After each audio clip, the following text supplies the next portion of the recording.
I've spent a decade taking a bite out of conspiracy theories, unraveling urban legends, and grappling with worldwide top secret issues. I've even racked up some of their awards. All while ferreting out the bottom line. On all topics, controversial, bizarre, and taboo. Interviewing movers and shakers, agitators and muckrakers. But that doesn't answer my question. That is all I'm answering. With me, Gary Harrison, as your guide. Harris with you. This is Harrison on the Edge as we travel to the edge of surreality, unfortunately. You can also catch us on a variety of FMs up and down the west coast of California, and of course on Facebook, and we're giving away DVDs, Blu-rays, and a bunch of other things on our YouTube channel. Keyword Go Harrison. I want to introduce you as if you don't know Joanne Powell. And today we've decided to get together. We do this annually, it seems. And we're going to talk about Trump's 100 days. By now it's probably well past for you. The shelf life of this conversation may go indefinitely. So who knows if there'll be an upgrade or a downgrade in his behavior. But right now I think he gets a happy F- somewhere along there as far as violations of the Emoluments Clause, multiple treasonous violations of the Constitution, really pissing off the founding daddies in so many ways. You, as a person of color, you really see it in a different way from somebody sound asleep in the middle of, say, Iowa. Yeah, there's definitely a different perspective. I know during the campaign, I had talked to some of my friends who were Republican women, and I was Republican women. Yeah. Okay. Because I wanted to know, to kind of pick their brain, just to get an idea. Did they have a brain? They do. They have very smart, nice women, and I kept thinking, you know, when you're going into vote, how are you going to make this work? How are you doing this? You know, what is your thought process? But it was interesting because it wasn't so much, because if you look at the package, you're like, it's not exactly what I thought it was going to be. Well, you know, but they were voting on one issue, and that was the abortion issue. That was the foundation of everything, which I found very interesting because there's so many other issues that really kind of matter. Yes. Food, water, shelter, economy. You know, a lot of things, and that, like, it was just, I was really interested, and that was the foundation, and that made me understand it a little bit better because I kept thinking, how could someone, looking at the facts, I mean, both of the candidates weren't the perfect, you know, candidate that probably everybody wanted, but you kind of look at the lesser of the two evils, and from my perspective, it was pretty obvious what would have been the better candidate for, you know, myself and my family and things like that. Wouldn't you think that the answer to abortion would be simply not to have one if you don't want one? That is the key component, but I find people that, because I think the anti-abortion movement, it's a little interesting because I think no matter what, it's just the foundation, even if that's the choice. The choice movement isn't so much wanting to advocate abortion, because I think a lot of people in the pro-choice movement are not thinking that abortion are the way to go for birth control, but you should have a choice versus being told no, you cannot. Right, but you know, it's an invented piece of BS. It's like non-existent in the rest of the world. It is something created by the Christian fundamentalist churches in order to force people to vote. Before, we had this beautiful separation of church and state. Not only is it in the Constitution, but under King Ronald I, they realized, we're having a trouble. The Republican Party is simply dying off. People seem to want to share their toys. They want medicine. They have all these needs. And so the Republican Party is shrinking because it is not the party of needs. Right. It's a party of 8 guys that want to own everything. Yeah. So they realized we need to get more customers, much as the Catholic Church is getting smaller. They're losing their customer base. So suddenly you get a new pope who is the diametric opposite of the former pope. This one says, gays, never had a problem with them. You know, drinking, sex, no condoms, not a problem. Really, in one day it all. But the customer base is starting to slowly increase. So the Republicans under King Ronald I decided to invent issues that we're not a problem. We've had abortion legal in this country since the mid-1970s. No controversy there. So they created a controversy, got all people whipped up from the pulpit, so they would go in and actually start to vote. It was a cynical maneuver, and we're still trapped in it. So much so that it helps move puck fists. Did I say puck fists? Like Donald Trump. It's extraordinary. And the rest of the world's looking at us saying, are you kidding? With all this real stuff going on, you guys are worried about, should Mildred, go with, I mean, please. Yeah. Or trying to stop funding to Planned Parenthood, which, interestingly enough, only like 3% of what they do is providing abortion services. And overwhelmingly, they provide cancer screening. Women go there. So, I mean, it's a huge, flip. There's like this small part versus the good that they do. So do you think now we're talking about abortion. That was in the plan. It was not in the plan at all. So would these women be willing to adopt every single human born in America? We have 20,000 a day, roughly.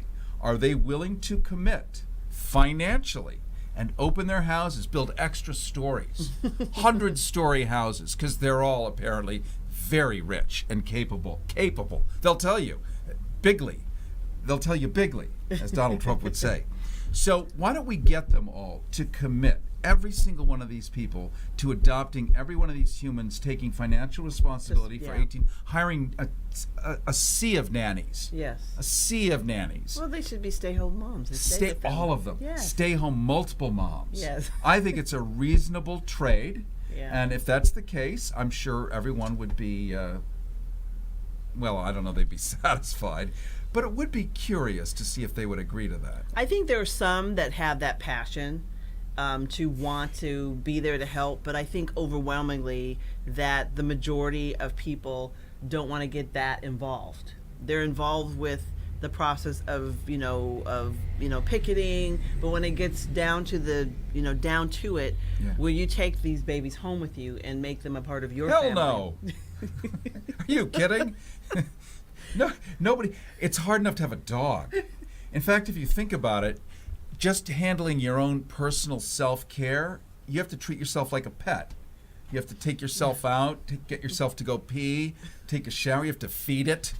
It's a lot of work. Well, yeah. Yeah, these people are full of BS. Well, some people are not willing to get uncomfortable or inconvenience themselves. I mean, to the point now with the new health reform bill that they're talking about, they want to take out pre-existing conditions as a mandatory component. They want to leave it up to the states to decide whether they want to insure people and not hike up their premiums if they have pre-existing conditions. And then today, whenever today is for you, who knows when today is for you, but let's just say within recent memory, Sean Spicer, we love Sean Spicer. Now there is a propagandist unparalleled, and we now know where Kellyanne Conway is, by the way. She's now sitting in the corner of the room directing Sean Spicer. It all makes sense now. Yeah. Brilliant sense.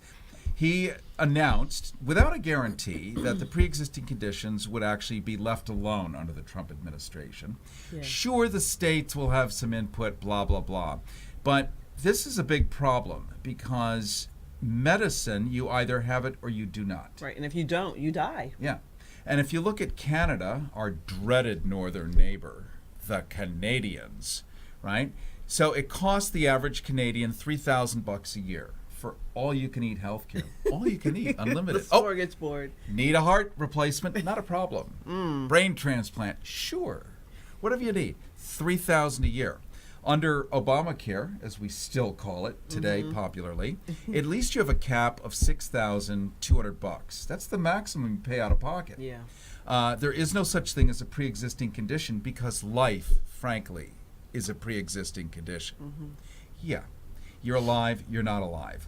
With that said, everything else, age doesn't matter, gender doesn't matter, so it's medicine for all. Shit, it's expensive. Yes, it was written by the insurance companies so that they could get overnight, and this is the Disney Republican magic, by the way. I'm independent, so I'm not speaking on behalf of the Democrats, whom I'm not a huge fan of because they fell asleep about 15 years ago. But the Disney magic for the Obamacare, which is the problem of it, it's not the good part of it. The bad part is you handed the insurance industry, a third party, that's $1 trillion industry, you handed them 29 million customers in one day. Yeah. Imagine if Joanne Powell owned the ice cream stand here in Hollywood, California. Yeah. The ice cream stand. And the mayor of Los Angeles said, starting tomorrow, everyone will buy an ice cream cone from Joanne Powell. Would I want to buy stock in Joanne's company? Oh, hell yes. That's Obamacare. Plus the good part. So we got the good part, we got the icky. The icky is what the Trump administration is focusing on. Yeah. That it's expensive. Well, they wrote it. It's expensive because they want it to be expensive because they make money. Now, the reforming it is to get rid of the icky people. These are people with medical problems. Yeah. You know, that's a problem. It Because we is. might have to pay out. Well, the key is that you need enough healthy people on the healthcare plans to make up the balance for those that really need the care, like, you know, the people that have cancer or the people that need a heart transplant, those people that really have a problem, because you know, you have to have that. That's the key component. I think it's probably why it was mandatory to make people sign up for Obamacare, because most people who are healthy, especially young people, don't want to pay money for insurance. They'd rather spend their money on something else. Yeah. But you need them in the system. That's it. That's it. I love the fact that Joanne and I are doing our annual hootenanny, our powwow here, sorting I have to have out. you come on my show. Yeah, we need to do this again and again, sorting all the world's problems Yes. here. So rewatch this to get these hidden secret answers here. Let's talk for a minute about Jeff Sessions and other things. We have an attorney general now who is an Alabaman. Yeah. It's somewhere to the Former right, Attorney General. Adela the Hun. He Yeah. reminds me a little of John Ashcroft, a name we all grew to know and love during the Bush administration, the one who gave us the Patriot Act. John Ashcroft famously was the one who propelled David Duke, the former imperial wizard of the Ku Klux Klan, to run for Congress. John Ashcroft, under the Bush administration, recent memory now, was the same guy who wrote for Southern Partisan magazine, a neo-Confederate publication that wanted to restore the Old South to its former glory by bringing back slavery. Isn't that something? Citing out of the Bible, Corinthians 16, slaves obey your masters. Jeff Sessions likes this, likes everything about it, and he is now our civil rights attorney. Isn't that something? Who's your daddy? Not him. But it's interesting because the Republican Party is having a transformation. The Democratic Party as well, because it is going so far right. It's becoming the Christian Nationalist Party. That's like the new term for. I even hate to say it, but you know, white racist. You know, that's the It's direction. okay to say it here. That We're is going to the speak bluntly I know. and directly That to is you. that's the code. Whenever you heard nationalism, just know the underlining current is white supremacist movement. I mean, that's what it is. It sounds pretty to say Christian nationalism, but it's kind of an oxymoron. They kind of cancel each other out. Did you say Nazi moron? Why not? So they cancel each other out, because Yeah. if you're a true Christian, you should not be a racist theoretically, but Well, you that's couldn't not. be. That is just not the way it happens. I mean, you know, they always say that in church is the most segregated hour, you know, that people have. But I think, and then it kind of puts even hate to say this, it puts a bad slant on Christianity, because it puts you in that bubble. If you're a white Christian, you're more likely going to be a Republican, and people are voting from what is like historically what they've done. They've always done this. Their family's done it. They grew up in this mindset. Even if the party is going in a direction you're not comfortable with, but because that's what you're used to, we're finding that more people are doing that. But people need to wake up and know that you have to pay attention, because our rights are really, threatened. beyond threatened. Let's just say it. Beyond threatened. Yeah. Harrison with you. This is Harrison on the Edge. You can follow us on goharrison.com. Therefore, you can find us on Twitter at GoHarrison, Facebook keyword GoHarrison. The whole Soup Cat and Pizza is just Go Harrison. Okay. We're talking right now to Joanne Powell. You know her. She's reported for CNN, does her own show on WCOBM, and really stands up and offers a voice for the black community, something desperately needed. Mm-hmm. I offer a voice for the, who knows what community that is, my own probably. And the so Go Harrison community.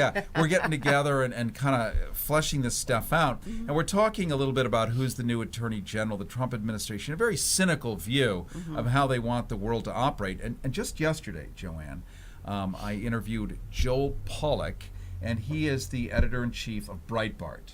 Oh, interesting. A name we've grown to know and love.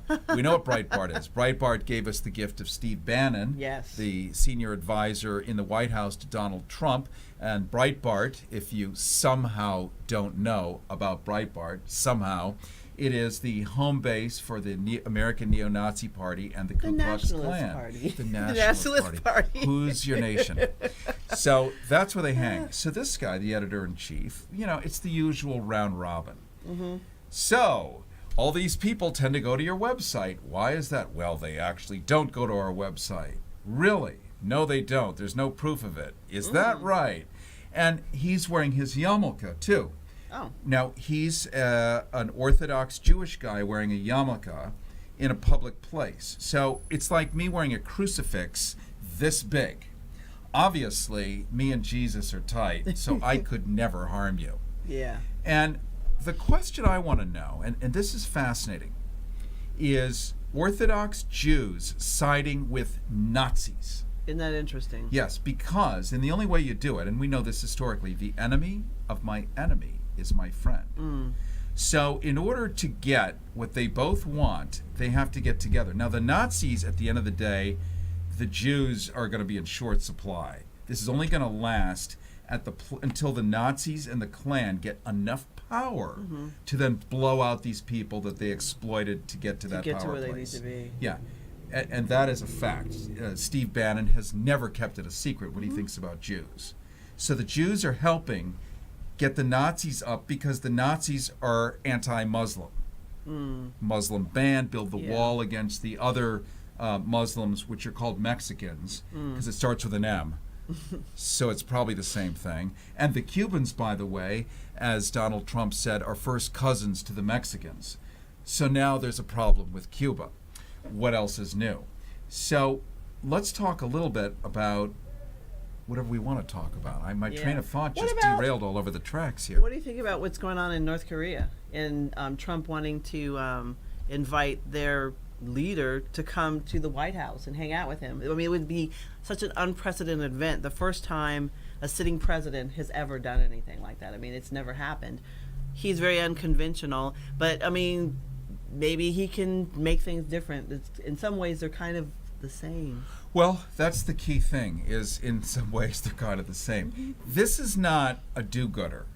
Donald Trump is a guy who bulldozes people's houses and then builds for-profit enterprises and does not share. He destroys things he doesn't create. Yeah, it ends up as a building, but you have to destroy stuff first. To get people's to it. lives. Yeah. He's a cheat, a liar. He owes thousands of people, workers that have worked who've never been paid, contractors. Yeah. He has multiple lawsuits, won't even show his tax return. We all know this. It's not new news. But yet he's president. And yet he's president. So getting back to his love affair with fascists and dictators. Yeah. Let's just call it what it is. Yes. He is obsessed. He loves the power they have. With yes, every fascist, every bully, every thug, no matter how awful and terrible they are, like Vladimir Putin, the former head of the KGB, an assaulter not only of human rights, but a friggin' murderer. This is not blatant. A controversial statement. It's blatant. Loves him. Yeah. Loves him.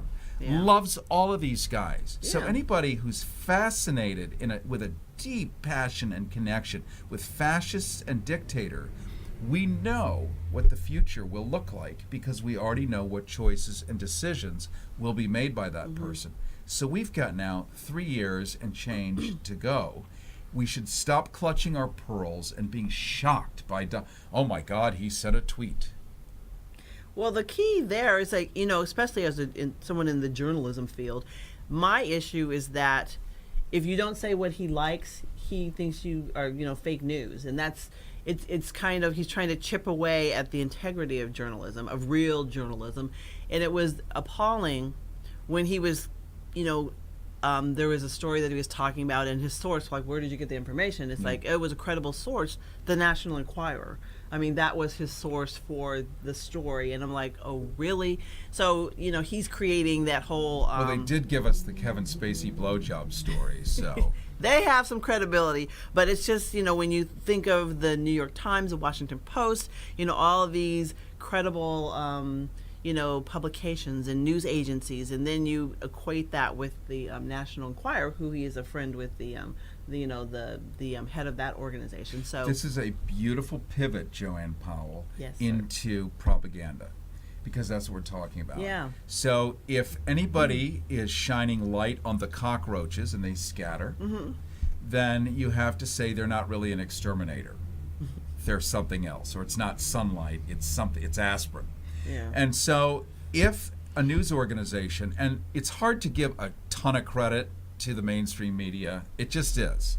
They've been asleep at the switch, generally speaking, for way too many years, or we would not have GMOs in our food supply, we would have labeling, we would have the things that we actually need, but they've been really busy, admittedly, you and I are part of it, chasing Michael Jackson's spotted penis, the Kardashians. I mean, the things that sell. They spend a fortune on nothingness and 1 second on important things. So they do get a smack on the fanny. But because of this guy, they actually now have no choice but to start reporting the real stuff. It's kind of a gift in a really horrible way. Yeah. That said, you're right. Yeah. I mean, that's the thing. And if it was up to him, he would silence everybody who didn't say anything that was good about him. And he's of course, we all know he's narcissistic. But I am just fascinated with how he says all this stuff and people still believe him. Within the Republican Party and his base, he is doing well. I mean, over the whole country, his popularity is not good. But within the party, it's good. But I kind of think it's because he's a Republican, not so much that they like him. They just are happy to be in power. It's a brand. And yeah. It's a brand. They're in charge. They're large and in charge. But, so far, nothing's happened. And it's because the Republican Party is really 3 parties in one. It's not just the grand old party. It is the Christian nationalists. It's the right wing, the Tea Party movement. You have a lot of different kind of splinter groups that make up the party now, and it's kind of a battle who's gonna be in power. And that's why we're seeing that legislatively there's really not a lot that's happening because of the infighting within the Republican Party right now. And let's take a look at what Donald Trump's appeal is. Joanne Powell, earlier you talked about your Republican women friends, and their key thing was pro-life, whatever that is. Yeah, we all should be pro-life, I'm thinking. I would like to think we are, except maybe the Pentagon. But that's different. Yeah. You're allowed to kill in the however that works. So let's take a look at the appeal of Donald Trump. He really was generally a single issue guy during the campaign. Shiny new jobs. Shiny new jobs. Coal miner jobs. Coal miner jobs for everyone. Yeah. Especially in Florida. Or the British. So here's what we've got. We've got shiny new jobs for everyone. We have the previous administration, which did include President Obama to a certain degree, though he reversed it. The Titanic at least moved the deck chairs to the other side, and there was better ballast. So tons of credit there. The Bush administration gave us Goldman Sachs in new and improved ways. Gave us credit default swaps destroyed the world economy by some $60 trillion, for which there can be no recovery. A pretext, multiple wars. Yeah. We're at 30 simultaneous conflicts right now, and we also have an empire, the United States. Sorry. So keep going. Siri, Jesus, that's scary. Apple Corporation's chiming in now, right? We now have 900 military bases dotted around the planet. Yeah. Never before has anyone seen. I mean, this is Alexander the Great's wet dream. He couldn't even achieve this stuff given what was going on in the day. So Donald Trump's shiny new jobs, that excites people because after the compression of the world economy in 2008, guess what? Corporations were allowed to lay off and never rehire. So everyone is sitting around. After 6 months, a year, 2 years, you no longer are considered unemployed. How do you like that? So you're not counted. So unemployment goes down, yet nobody is working. Correct. So a shiny new job in a coal mine or wherever for $2 an hour sounds pretty sexy. How many new jobs have we all gotten? And we're into this administration now. I'm still waiting. Yeah. But I figure if I support a fat billionaire, I'm going to get a $1 million CEO job. Well, you know, it's interesting because that's with the conversation with my husband. It's like people think because they connect with someone that's wealthy, like Trump, that they're going to be wealthy. It's like, you're not going to be wealthy. You're going to be farther down because he got in office. You've got what he needed out of you. So he's going to do what he's going to do. Because you can watch and see, you know, they talk about clean the swamp, drain the swamp. But I like clean the swamp. I have a new catchphrase. But, you know, it's the same old, same old. Yeah. You know, he hasn't really done anything different. And people he's so good at branding You know what he did? things. He drained the swamp and put it in the White House. His entire cabinet is the worst of the swamp. Yeah. It's incredible. Billionaires, you know, white nationalists, you know, a lot. And it's very blatant. He's not even trying to hide it. And that's the crazy and the kind of scary part as a society. People are okay with it. You know, well, not the majority of people, but people are so comfortable with it that it happened. So let's talk for a second. Let's talk to white people. You, me. So I do not have the experience of what it's like to wake up every day, the target. I mean, I probably am the target of these bastards, but you know what I'm saying? Like, you get into a car and you actually say, oh, I'm a black person about to drive and the LAPD is behind me. Will I get pulled over today? For 30 different reasons, potentially. Yeah. Some people have that concern. So not everyone gets what the white nationalist movement means to them. They may be white and go, well, you know, what is, you know. What's the big what's the big whoop? whoop? But it is a huge whoop. It is. It's very concerned as a mother of 2 African-American young men and a husband. You know, we've had that conversation. How do you conduct yourself? Because it's just a matter of time when you will be stopped and pulled over or whatever. So it's just one of those things that you have to have the conversation with your children. As a, you know, mother myself, that perhaps, you know, a white, you know, mother does not have that same conversation with her son. So, right. Yeah. Here's what you say when they pull you over for driving through Beverly Hills. Yeah. But, you know, it's can I give you an escort out of town? Yeah. Why, can we use the lights? It's like, but I live here. Yeah. It's like, let's see your driver's license. So it's, I know I talk with on one of my shows, in LAPD, he's retired now, but he said when he was in his yard, he would actually keep his ID close to him because of concern that he was African American, you know, living in a predominantly non-African American neighborhood. Yeah. So just to make sure that, you know, if he got hassled or stopped, he could just flip out his driver's license showing that he actually lived in the neighborhood and he's not, you know, doing anything that he's not supposed to do because that's his home. You mean like shopping or having walking, lunch? Taking your dog on a walk around the neighborhood. You're not trying to scope and see who you're going to break into. A WWB, walking while black. Yeah. I mean, but there are a lot of things, you know, that whole thing when you're in the elevator, people clench their purse. I mean, that's actually real. It's something that most people just act like it's just in your imagination. But I'm seeing more things like when we have the videotape of the police brutality or issues like that, and then people are still questioned. Really, just had the 25th anniversary of the LA riots, the Rodney King. I think it wasn't until people saw that beating, the 4 white police officers beating, Rodney King, a black motorist.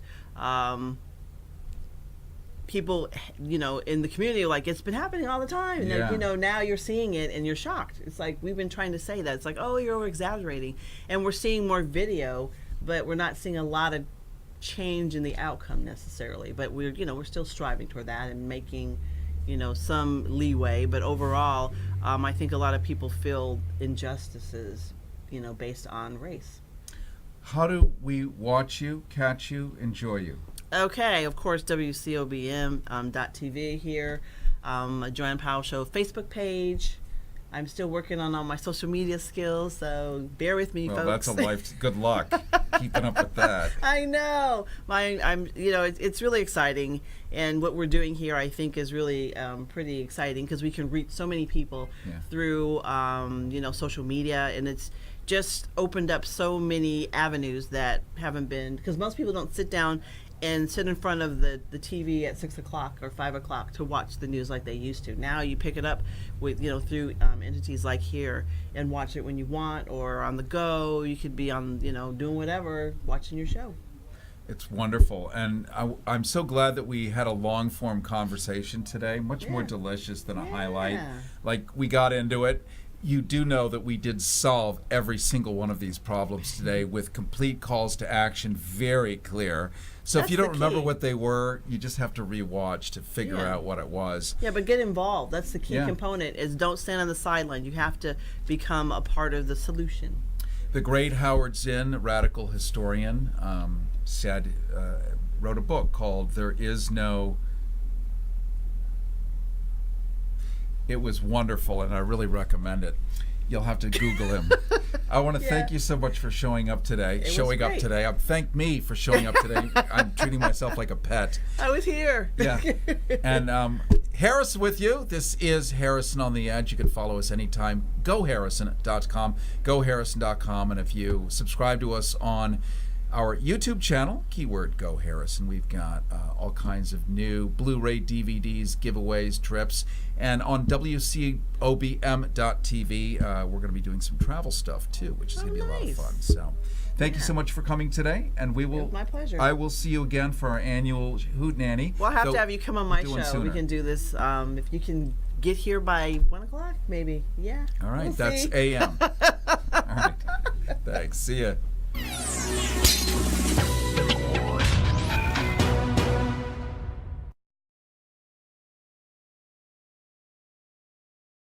Violations of the Constitution, really pissing off the founding daddies in so many ways. You, as a person of color, you really see it in a different way from somebody sound asleep in the middle of, say, Iowa. Yeah, there's definitely a different perspective. I know during the campaign, I had talked to some of my friends who were Republican women, and I was Republican women. Yeah. Okay. Because I wanted to know, to kind of pick their brain, just to get an idea. Did they have a brain? They do. They have very smart, nice women. Okay. And I kept thinking, when you're going into vote, how are you going to make this work? How are you doing this? What is your thought process? I mean, both of the candidates weren't the perfect, candidate that probably everybody wanted, but you kind of look at the lesser of the two evils, and from my perspective, it was pretty obvious what would have been the better candidate for, myself and my family and things like that. Wouldn't you think that the answer to abortion would be simply not to have one if you don't want one? That is the key component, but I find people that, because I think the anti-abortion movement, it's a little interesting, because I think no matter what, it's just the foundation, even if that's the choice. The choice movement says. But it was interesting because it wasn't so much, because if you look at the package, you're like, it's not exactly what I thought it was going to be. Well, but they were voting on one issue, and that was the abortion issue. That was the foundation of everything. which I found very interesting because there's so many other issues that really kind of Matter? yes, Food, water, shelter, economy. You know, a lot of things, and yeah. that it was just I was really interested, and that was the foundation, and that made me understand it a little bit better because I kept thinking, how could someone looking at the fact. I've spent a decade taking a bite out of conspiracy theories, unraveling urban legends, and grappling with worldwide top secret issues. I've even racked up some of their awards. All while ferreting out the bottom line. On all topics, controversial, bizarre, and taboo. Interviewing movers and shakers, agitators and muckrakers. But that doesn't answer my question. That is all I'm answering. With me, Carrie Harrison, as your guide. Harris with you. This is Harrison on the Edge as we travel to the edge of surreality, unfortunately. You can also catch us on a variety of FMs up and down the west coast of California, and of course on Facebook, and we're giving away DVDs, Blu-rays, and a bunch of other things on our YouTube channel. Keyword Go Harrison. I want to introduce you as if you don't know Joanne Powell. And today we've decided to get together. We do this annually, it seems. Yeah. And we're going to talk about Trump's 100 days. By now it's probably well past for you. The shelf life of this conversation may go indefinitely. So Yeah. who knows if there'll be an upgrade or a downgrade in his behavior. But right now I think he gets a happy F- somewhere along there as far as violations of the Emoluments Clause, Yes. multiple treason.